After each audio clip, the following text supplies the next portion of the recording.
Hi everyone, welcome to Kelly's Creative Dream Studios, where if it looks like fun, I'm going to give it a shot. And today is Mixed Media Monday, where we're going to be talking about Dear Julie Julie's June Just 15 Junk Journal Challenge. Yes, the deadline is tomorrow. And so I was working on it over the weekend. I am filming this on Saturday or Sunday, so I have a couple of days left to get my journal finished up. But I wanted to talk to you today about my kit. Now, the kit, we were to use a total of 15 items, and basically, if you went to the store and bought something, like an entire package of paper, it would show up on your sales receipt as one item purchased. So that's what we're doing here today. I'm going to start with my book that I've chosen. I've got a Western garden book here, and it's just one that I picked up at a thrift store. I'm going to leave it intact. I think I like the width of this because I'm going to try making one of these every year to document my garden in. So this is my cover, item number 1. Item number 2, I found this at Dollar Tree. This is in the teacher's section for like doing bulletin boards, and I thought this stone paperwork was perfect for a garden. So this is number 2. Now when it came to paper, we could use a digital kit, we could use a pad of paper. The thing is, if you use the digital kit, you could print it out on whatever papers you wanted, and they counted as your digital kit. The papers did not count separately. The only challenge I had is Julie's graphics were made to go. Let me see if I can find one here that was printed out that I copied. Oh, that's one I did. Those are the ones I did. I did those. Basically, hers were in a format, pretend these are turned this way, to go with an 8.5 by 11 fold over sheet and the print down here in the corner. But my pages need to go this way. So what I did was I printed out Julie's digitals and cut them out. So instead of this basket of strawberries being in this corner, I need my paper to go this way. So I cut them out and made a master sheet that I could print out with the items going in the correct direction. So I have those made, and I have them printed off, masters first, on my graph paper, and then I will use washi tape to seam the edges, seam the centers, and turn these into a page that goes the length of my journal. Now I have several of those on graph, but I also printed out other images of the kit on white. These are components that I can cut apart. Same thing with these. I would fold this paper this way. It would just be a shorter paper in my journal. And I printed some out on a very vanilla paper. I printed some out on a very vanilla cardstock, some on a green cardstock. Decided I didn't care for this too much. I'd stuck with the very vanilla, and I seem to have this whole entire pad upside down. But anyway, whatever you printed the digital kit on counted as the digital kit. So that is my number. That's my number 3. Okay, number 4. I decided since this is a garden journal and I want to document things on specific dates, I'm using this 2020 calendar that I got from Dollar Tree. So there's item number 4. The other thing I had was this roll of sketch paper from Michael's, rather. It is 18 inches long, and there's 5 yards of it. Well, I don't need 5 yards, but what I did was I cut this out to fit my pages, and then I coffee dyed them. So I have, and these are going to be a little wider than the 8-inch that I need, but I can fold them in and make tucks. And I haven't decided how much of these I'm going to iron out and how much of them I'm going to leave with the texture. But they almost have an onion skin appeal, so I thought that was really cool with a garden journal. So I cut several of those. I'm planning to do 2 signatures.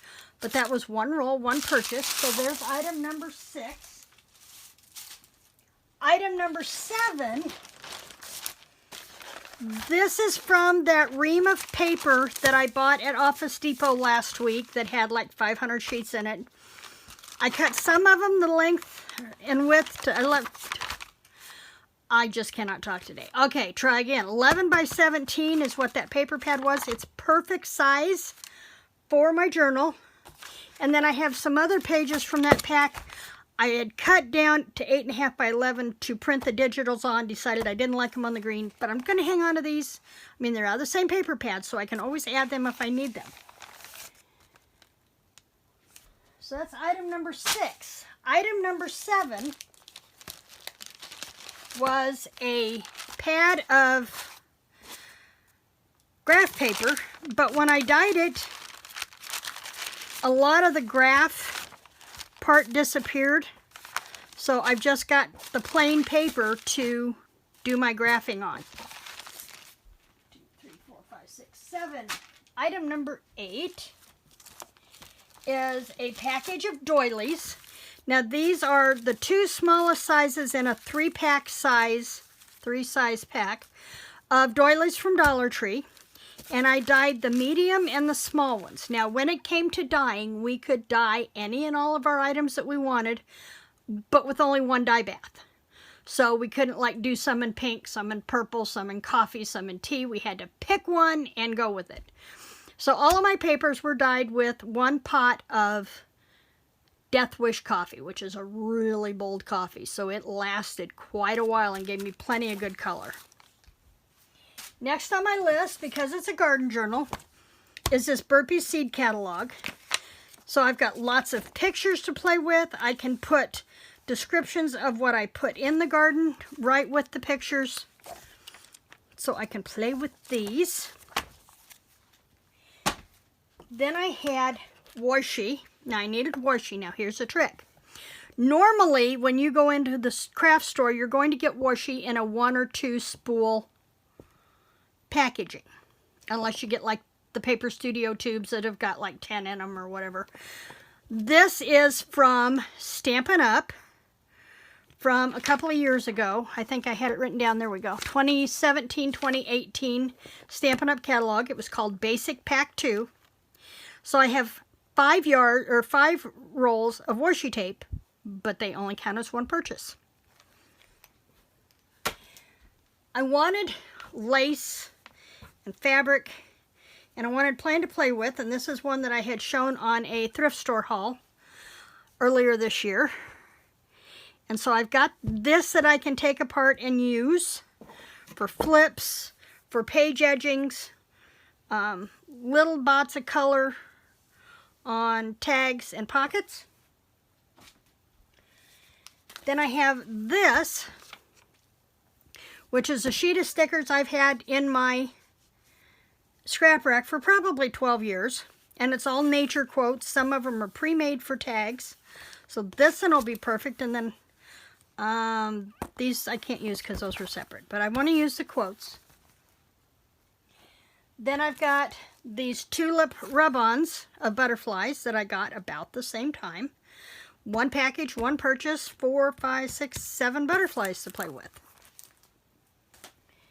Then there was this package from Colorbach of quotes and add-ons. These will be nice on pockets, and these were all part of 1 package. So let's do a final count here really quick before I go on to the next step. 1, 2, 3, 4, 5, 6, 7, 8, 9, 10, 11, 12, 13, 14, 15.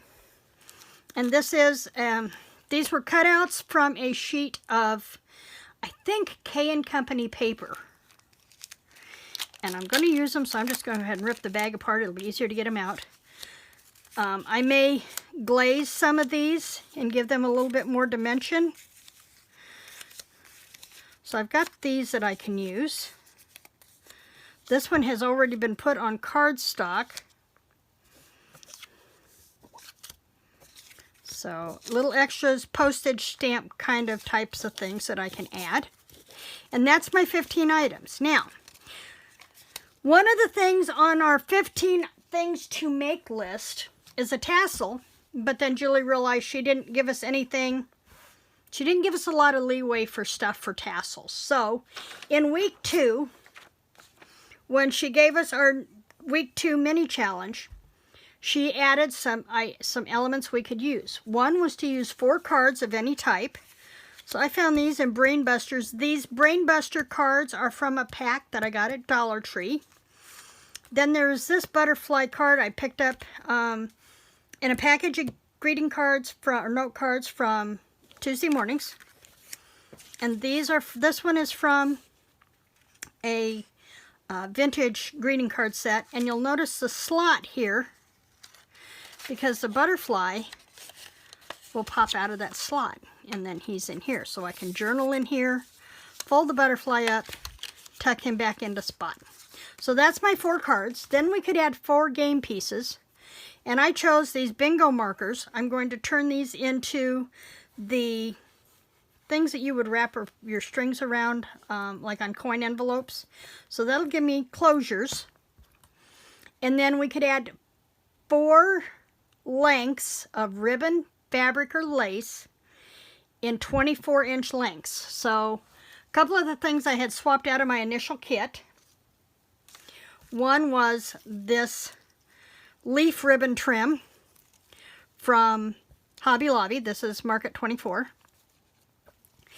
And then I had this daisy chain that had also initially been in my kit, or in my kit, and I swapped it out. So I've got some individual daisies there I can play with. Then there's this fiber, and it keeps coming unwound, but it came off of the skein with excuse me, all these different textures. So I've got 2, 5, 6, 7. Because this was off of one skein, I've got 5 different fibers in there that I can work with. And then I pulled this green ribbon. It's wide, so I can cut it down the middle, and I can get double length of the ribbon out of that.